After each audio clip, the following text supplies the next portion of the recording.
भाई और बहनों, मातृशक्ति को नमन। हमारी सत्संग धीरे धीरे फाउंडेशन से उठती उठती अब भवन बनाने जा रही है।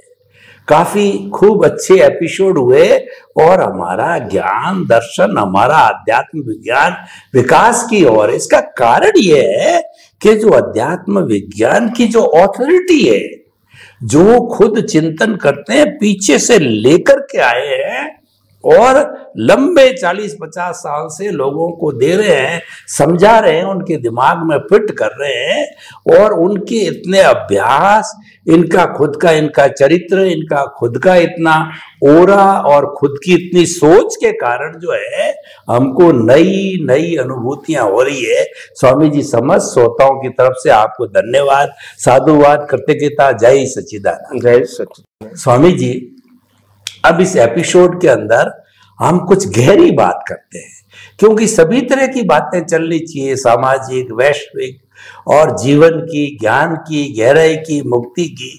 तो हम जो है इसके अंदर गहराई का अर्थ होता है कि मुक्ति, क्योंकि जीवन का अल्टीमेट जो लक्ष्य होता है वही मुक्ति है। और ये मनुष्य जीवन मिलना अति अति अति दुर्लभ है और मोक्ष की नींव केवल इसी जन्म में ही लग सकती है, क्योंकि और जन्म वाला मुक्ति की नींव न तो लगा सकता है न जा सकता। यानी हमको एक बहुत सुंदर हमको ये जीवन मिला है, तो इस जीवन के अंदर हम मुक्ति की नींव लगा ही दें, ऐसा आप हमको एक बहुत कंसंट्रेटेड कहना चाहिए और अल्टीमेट कहना चाहिए। जिधर इधर से उधर हिलना डुलना नहीं है।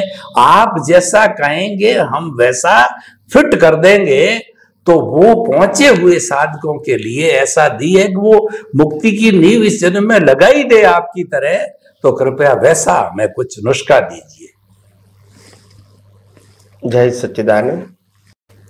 देखो, मुक्ति शब्द बहुत बड़ा है और मुक्ति शब्द का मीनिंग लोग अलग अलग करते हैं और इसीलिए लोगों की सोच जो है, जैसी सोच होती है ऐसा उनके लिए मुक्ति है। कई लोग कहते हैं मेरे को नौकरी धंधा से मुक्ति पाना है, कई लोग कहते हैं परिवार से मुक्ति पाना है, कई लोग कहते हैं मेरे को जेल से मुक्ति पाना है, कई लोग कहते हैं मेरे को राजकारण से मुक्ति पाना है, कई लोग कहते हैं मेरे को धर्म से मुक्ति पाना है, कई लोग कहते हैं मेरे को गुरु से मुक्ति पाना है, कई लोग कहते हैं कि ये भगवान से मुक्ति पाना है, दूसरा भगवान चाहिए मेरे को, क्रियाकांड से मुक्ति पाना है। ये अलग अलग सब्जेक्ट है लोगों का। और उसके आगे भी जाओ तो कई लोग कहते हैं मेरे को मन वचन काया से मुक्त होना है, कई लोग कहते हैं कि मेरे को कर्मों से मुक्त होना है। तो सबकी मुक्ति की परिभाषा अलग अलग है, सोच अलग अलग है, तो परिभाषा अलग है। हालांकि मुक्ति की परिभाषा जो अलग अलग होने के नाते उनकी सोच बहुत लिमिटेड है और इसीलिए अगर वर्तमान जीवन में उनकी सोच के मुताबिक संयोग मिलता है तो वो मुक्तता की अनुभूति करता है। जैसे एक व्यक्ति शादी किया है तो उसको लगता है कि मैं परिवार उनके साथ नहीं रह सकता हूं, तो 4-6 महीने में अगर अलग हो जाते हैं तो उसको मुक्ति की अनुभूति होती है। वो व्यक्ति से मुक्ति की अनुभूति हुई। तो लोगों का मुक्ति का प्रकार अलग अलग होता है।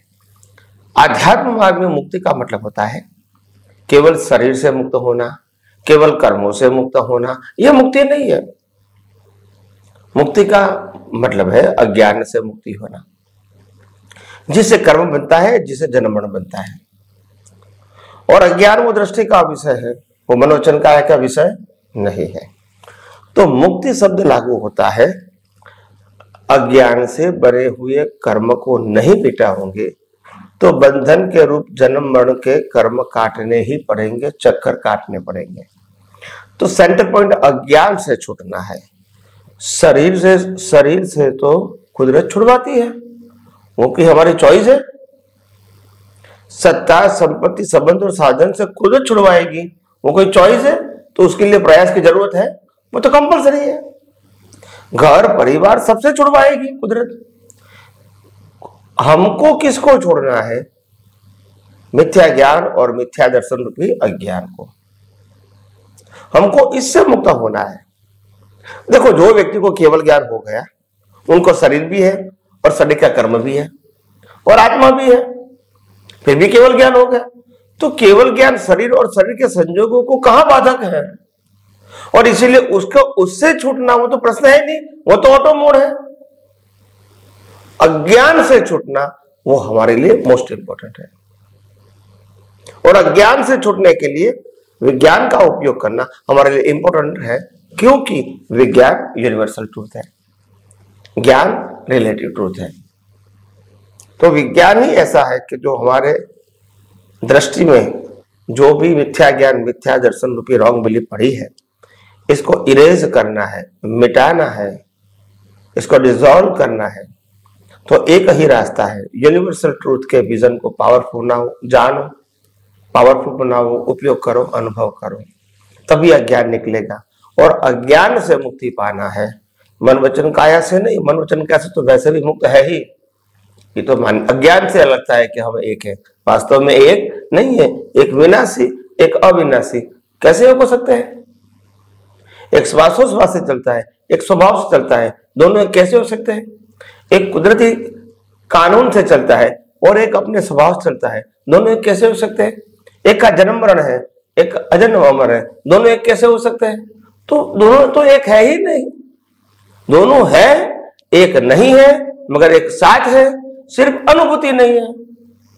तो प्रश्न अनुभूति में बीच में क्या आता है? तो क्या ज्ञान?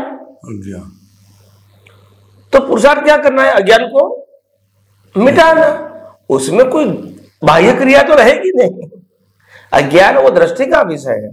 और इसीलिए मैं समझता हूं कि मुक्ति के मार्ग में आगे बढ़ने के लिए जिस प्रकार से हम प्रयास करते हैं, परिवार को छोड़ने का, घर छोड़ने का, ये सब गुरु बदलने का, भगवान बदलने का, क्रियाकांड को बदलने का, ये प्रयास ठीक नहीं है। हो सकता है कि आपका उदय कर्म है, मैं मानता हूं, मगर इसको मुक्ति के साथ मत जोड़ो। मुक्ति में तो अज्ञान को मिटाना with the help of universal truth, यही मुक्ति का मार्ग हो सकता है। इसमें और कोई रिलेटिव क्षेत्र को छोड़ना वो सब्जेक्ट मुक्ति का नहीं रहेगा। तो इसीलिए मैंने शॉर्ट एंड स्वीट जो आप सबको बताया कि मुक्ति अज्ञान से करनी है और किसी से मुक्ति पाना नहीं है। बाकी तो मुक्ति कुदरत करेगी, शरीर, संबंध, सत्ता, संपत्ति, साधन सब कुदरत छोड़वाएगी। तो जिसको हम खुद को छोड़ना है वो है अज्ञान, और अज्ञान जहां तक मिटाओगे नहीं तब तक मुक्ति के मार्ग में आगे बढ़ना संभव नहीं है। और अज्ञान को मिटाने के लिए यूनिवर्सल ट्रूथ विजन चाहिए। तो धीरे धीरे हम आगे यही विज्ञान को और डीप से जानने की कोशिश करें। स्वामी जी, आपका बहुत बहुत धन्यवाद।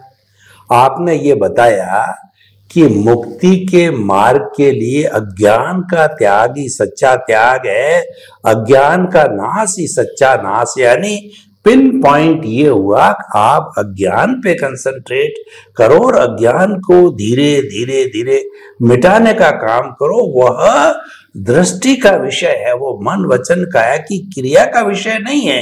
वो मन वचन काया तो भुगतान है आपका, वो हिसाब है, वो परिणाम है, वो ऑटो मोड से चलता, उससे मुक्त रहो। और जो मिथ्या दर्शन, मिथ्या ज्ञान है, उसको मिटाते रहो। किससे? यूनिवर्सल ट्रुथ यानी सम्यक दर्शन, सम्यक ज्ञान के माध्यम से। तो हम धीरे धीरे ऐसे उच्च साधना करने वाले लोग इस सिद्धांत के आधार पर अपने इस जीवन के अंदर अच्छा ज्ञान दर्शन का इंप्रूवमेंट, डेवलपमेंट कर सकते। वही मुक्ति की नींव है। आपका बहुत बहुत धन्यवाद स्वामी जी। स्वामी जी, हमारे इस जीवन के अंदर आदि, व्याधि, उपाधि बहुत परेशान करती है, और ये तीनों जब रहते हैं तो व्यक्ति बहुत डिस्टर्ब्ड रहता है। इन तीनों को छोड़ करके वो किस तरीके से समाधि यानी शांति को प्राप्त कर सकता है। शारीरिक स्वास्थ्य की है, मानसिक स्वास्थ्य की है, भावनात्मक स्वास्थ्य की है। जो प्रॉब्लम्स है इनको हटा करके और समाधि को अध्यात्म विज्ञान की दृष्टि से कैसे प्राप्त करना चाहता है। व्यक्ति चाहता है कि मैं समाधि में रहूं, शांति में रहूं, आनंद में रहूं, निर्विघ्न रहूं, लेकिन ये विघ्न आ जाते हैं। तो इनको अध्यात्म विज्ञान की दृष्टि से कैसे दूर करें, कृपया थोड़ा मार्गदर्शन कीजिए। देखो, सिंपल बात यह है कि आधि व्याधि उपाधि और उससे छूटने का सरल मार्ग। सबसे पहले हम आधि व्याधि उपाधि की परिभाषा जानेंगे। आधि किसको कहते हैं? केवल मानसिक दुख को आधि कहते हैं, केवल शारीरिक दुख को व्याधि कहते हैं, और मानसिक और शारीरिक दुख से अलग जो बाहर से आती है इसको हम उपाधि बोलते हैं, जो नहीं चाहिए हमको। जैसे कोई अननोन पर्सन हमारे घर पे आते हैं तो हमको लगता है कि ये उपाधि क्यों आई, या जो व्यक्ति परेशान करने वाला है तो वो आता है तो हमको लगता है ये उपाधि कहां से आई। तो शारीरिक दुख का मतलब व्याधि, मानसिक दुख का मतलब आधि, और बाहर से आती है उसका मतलब उपाधि। तो ये आधि व्याधि और उपाधि, ये तीनों जो परिस्थितियां हैं ये कर्मों के भुगतान के मुताबिक है। क्या है? कर्मों के भुगतान। और लोग समझते हैं हम आधि व्याधि उपाधि को मिटा सकते हैं, ये इम्पॉसिबल है। आधि व्याधि उपाधि वो कर्म फल है। क्या है? कर्म फल। भुगतान, मानसिक दुख, शारीरिक दुख और बाहर से आया हुआ दुख, ये सब कर्म का फल है। हम इसको न बदल सकते हैं और न मिटा सकते हैं। मगर हाँ, अगर आधि व्याधि उपाधि में हम समाधि की अनुभूति करना चाहते हैं तो कर सकते हैं, ये विज्ञान से। कैसे ये विज्ञान काम आएगा? तो क्या आधि व्याधि उपाधि तो शारीरिक बात है, और हम ये विज्ञान की हेल्प से अगर मन वचन काया से मुक्त रहते हैं तो आधि व्याधि उपाधि वो तो कुदरती रचना हो गया, तो वो तो अपने आप डिस्चार्ज होते जाएगा, एग्जॉस्ट होता ही रहेगा, फिनिश होता ही रहेगा। मगर हम इसके ऑब्जर्वर रहेंगे, और ऑब्जर्वर तब रहेंगे जब हम आधि व्याधि उपाधि की सभी अवस्थाओं को सिर्फ कुदरती रचना के रूप में ही देखेंगे। तो फिर वो आधि व्याधि उपाधि भले परिणाम स्वरूप आपको नहीं लगेगी, क्योंकि विज्ञान में क्या कहते हैं? आधि व्याधि उपाधि आ नहीं रही है, जा रही है। क्या कहते हैं? जा रही। जीवन समाप्त हो रहा है, हम जी नहीं रहे, हम मर रहे हैं, और हिसाब खत्म हो रहा है। ऐसा नहीं कहो कि हिसाब शुरू हुआ, खत्म हो रहा है। जब से जन्म लिया तब से हिसाब खत्म ही हो रहा है, आयुष्य खत्म ही हो रहा है, और हमारे हिसाब भी खत्म हो रहा है। ये दृष्टि से देखो। हम क्या कहेंगे कि तकलीफ आई, ये गलत सोच है। आई नहीं, जा रही है, ये भी जीवन का एक हिस्सा है। और जब से आया तब से वो क्या करता है? एग्जॉस्ट हो रहा है, फिनिश हो रहा है, खत्म हो रहा है। तो आपकी दृष्टि को जैसे बदलोगे तो आपको समझ में आएगा कि आधि व्याधि उपाधि तो प्रकृति को रहेगी, यही तो कर्म फल है। मगर हम आधि व्याधि उपाधि से मुक्त रह सकते हैं, क्योंकि अगर हम मन वचन काया की सभी अवस्थाओं को अगर कुदरती रचना ही देखें, और मैं कुदरती रचना से मुक्त, चेतन, अविनाशी और अनंत शक्तियों वाला, अनंत सुख वाला मैं शुद्ध आत्मा हूं, तो मैं समझता हूं ये आधि व्याधि उपाधि मेरे ज्ञान दर्शन में और मेरी स्थिरता में कोई असर नहीं करेगी। शरीर के साथ अपना हिसाब पूरा करके चले जाएंगे। हम सबको मालूम है, अभी तक जो हमने जीवन जिया उसमें बहुत सारे दुख और सुख के संयोग आए, आधि व्याधि उपाधि के संयोग आए और चले भी गए। तो ये कोई धक्का मारने से नहीं जाएगा, वो तो अपने स्वभाव से आया है और स्वभाव से चला जाएगा। मगर हम इतना जुड़ जाते हैं जैसे हमको लगता है कि ये संयोग मैंने ही फिनिश किया। यही तो रॉन्ग बिलीफ है। कुदरत जो कर रही है आप ऑब्जर्व करते रहो ने, अननेसेसरी क्यों मानसिक लोड ले रहे हो। मगर क्योंकि ये विज्ञान जब समझ में नहीं आता है तो यही आधि व्याधि उपाधि में स्थिरता प्राप्त करना संभव नहीं होता है। तो आइए हम सब यही आध्यात्म विज्ञान को और अलग अलग पहलू से, दृष्टिकोण से समझने की कोशिश करें और हमारे खुद के जीवन को, हमारे खुद की दृष्टि को पवित्र, मंगलमय और परफेक्ट बनाएं। यही मेरी आप सबको शुभकामनाएं। स्वामी जी आपका बहुत बहुत धन्यवाद। आपने खुलासा किया आदि मतलब मानसिक अशांति और व्याधि का मतलब शारीरिक तकलीफ और उपाधि का मतलब बाहर से कहिए, भावनात्मक कहिए, नेगेटिव थॉट्स कहिए, ये सारा उपाधि हो गया। ये सब शरीर से जुड़े हुए हैं, ये भुगतान से जुड़े हुए हिसाब है, ये परिणाम, ये कर्मफल है। तो इसको रोक नहीं सकते। ये ऑटो मोड से चलता है, ये तो फिल्म है, ये तो मन वचन काय की बैटरी है जो पिछले जन्म से चार्ज करके लाते हैं। ये तो स्क्रिप्ट है जो हम पिछले जन्म से 60, 70, 80 वर्ष की लेके आते हैं, ऑटो मोड से चल रही है। तो इसका अध्यात्म विज्ञान क्या कहता है कि ऑटो मोड है, इसमें हाथ मत डालो, रिस्क है, इसको तो ऑब्जर्व करो, इसके ज्ञाता दृष्टि रहो। यानी मन वचन काय से मुक्त ऐसा मैं शुद्ध आत्मा हूं, और शुद्ध आत्मा हो उसका रियलाइजेशन जो कि पुरुषार्थ है और वो आपका डेवलपमेंट है, उसके अंदर लग जाओ। तो हमारा जो है इस तरीके से अगर हम अपने जीवन को सेट करें, दृष्टि को सेट करें, विजन में करें, तो हमें कोई कष्ट नहीं, यानी आदि व्याधि उपाधि रहते हुए भी समाधि, शांति, आनंद रहेगा। स्वामी जी, जो थोड़ा समय बचा है उस समय का मैं उपयोग करते हुए आपसे एक हल्का फुल्का प्रश्न ये करना चाहता हूं कि जो ये हमारा सामाजिक, स्वामी जी, समय की अल्पता को देखते हुए मैं एक छोटी सी जिज्ञासा प्रस्तुत करना चाहता हूं कि हमने मुक्ति का मार्ग, जीवन, ये सारी चीजें सब कुछ देखी, लेकिन ये जो हमारा जो आपने बताया कि विजन जो है, ये विजन में ज्ञान दर्शन को फिट करो और फिर उसके अंदर जो मन वचन काय से मुक्त ऐसा मैं शुद्ध आत्मा हूं, ये हर वक्त बना रहे। लेकिन इसमें शिथिलता बहुत आती है। हालांकि थोड़े समय के बाद में जानकारी आ जाती है कि हम भटक रहे हैं और फिर तुरंत अरे गलत हो गया, सही दिशा में रहो। लेकिन ऐसा, वैसे आपने बहुत से नुस्खे बताए हैं जो सीखने की कंसिस्टेंसी होनी चाहिए। तो हमारा ये जो दृष्टि में जो चीज बनी रहे, ज्ञान दर्शन पुष्ट होता रहे, इसके लिए कोई और नई चीज हो तो आप बताएं, जो अभी तक बता चुके हो वो थोड़ा इसकी पुष्टता को बनाए रखने के लिए थोड़ा बताएं। या सबसे पहले आत्मा की यानी ज्ञान की जागृति रखने के लिए सरल रास्ता है अजपा जाप, यानी श्वासों के श्वास के साथ अंदर चलना रहना चाहिए। मैं शुद्ध आत्मा हूं, मैं शुद्ध आत्मा, वो चलता रहना चाहिए, बोलने की जरूरत नहीं है। चैंटिंग इनसाइड वो चलता रहेगा तो जागृति, भले फिर चूक गए फिर जागृति, फिर चूक गए फिर जागृति, फिर चूक गए फिर जागृति, तो ये रहेगी।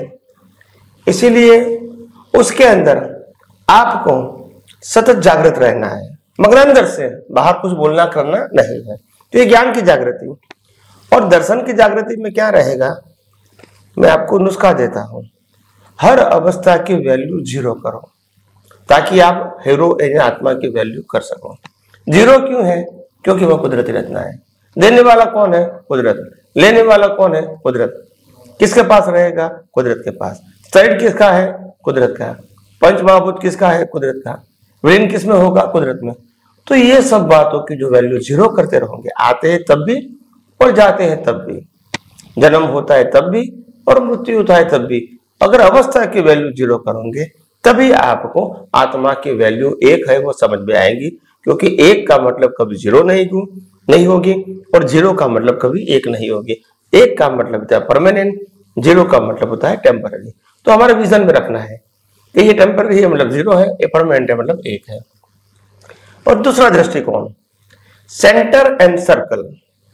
हर अवस्था में हमको मालूम होना चाहिए कि विदाउट सेंटर सर्कल नहीं होते हैं।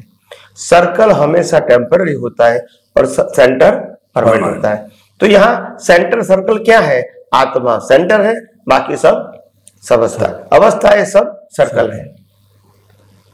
कर्म का भुगतान, आना जाना सर्कल है, जन्म मृत्यु सर्कल है, सभी अवस्था सर्कल है, मगर सेंटर क्या है? आत्मा। आत्मा नहीं तो सर्कल हो ही नहीं सकता है ना। तो ये भी सेंटर और सर्कल की बात ध्यान में रखो, ताकि सर्कल है वो टेम्पररी है और सेंटर परमानेंट है। तो यानी ये सर्कल और सेंटर में सेंटर की वैल्यू समझते रहो तो सर्कल तो अपने आप खत्म हो जाएंगे आयुष्य कर्म वाले। ऐसे यहाँ 1 और 0 जीरो की वैल्यू मत करो, क्योंकि जीरो अपने आप ही जीरो होने वाला है, एक ही परमानेंट रहेगा। और तीसरा जो मैंने बताया कि श्वासोश्वास के साथ मैं शुद्ध आत्मा हूं, उसका चैंटिंग। और चौथा अगर बताना चाहूं इन शॉर्ट तो ये है कि आध्यात्मिक यज्ञ, जिसमें आपको स्वाहा करना है। क्या करना है? स्वाहा। क्या क्या स्वाहा करना है? भौतिक रॉन्ग बिलीफ। कोई कहता है चंदूलाल अच्छे हैं, हमको कहना है स्वाहा क्योंकि मैं शुद्ध आत्मा हूं।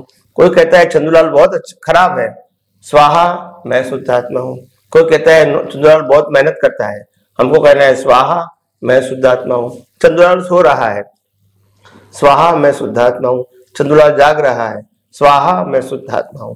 तो हर बातों के अंदर शुद्धात्मा को लक्ष्य में रखे, बाकी सब बिलीफ क्या करना है? बिलीफ को स्वाहा करोगे तो मैं समझता हूं आपको आध्यात्म के मार्ग में आगे बढ़ने में ये छोटे छोटे नुस्खे बहुत काम में आएंगे। धीरे धीरे हम आध्यात्म की और भी बातें नए नए एपिसोड में करते रहेंगे। स्वामी जी आपका बहुत बहुत धन्यवाद। श्रोतागण, दर्शकगण, 4 चीजों को हृदयंगम कीजिए अगर आपको अपना दृष्टि को बढ़िया बनाना है। पहले तो ये है कि केंद्र में आत्मा को रखिए।